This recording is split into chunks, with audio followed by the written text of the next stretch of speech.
Bibi,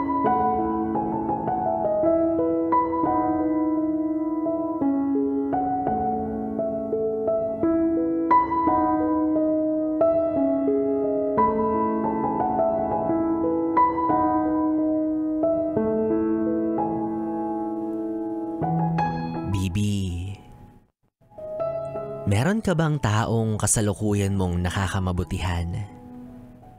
Yung kapag nakakausap mo siya, lahat ng mabigat ay tila gumagaan. Lahat ng lungkot, napapalitan ng saya. Lahat ng pangamba ay nawawala tuwing kapiling mo siya.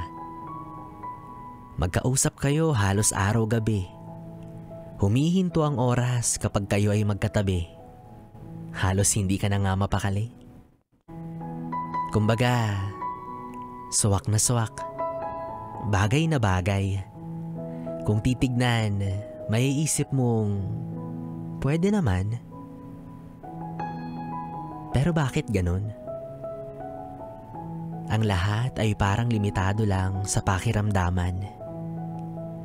Yung tipong walang namamagitan pero alam nyo na ang isa't isa ay inyong natitipuhan.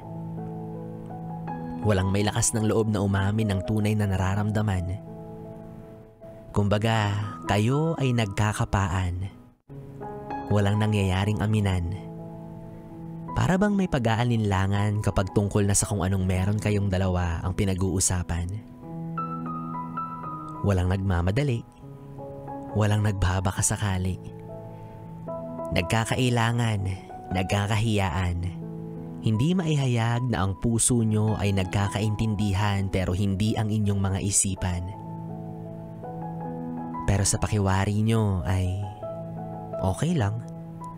Ang mahalaga, walang humahadlang. Masaya pa naman kayo sa sitwasyon na kung anong meron kayo. Kahit na hindi nyo pa magawang matukoy ang tunay nyong estado. Hindi naman sa pagpapakipot, pero gusto niya lang makasigurado na dadaan kayo sa tamang proseso. Basta isa lang ang sigurado.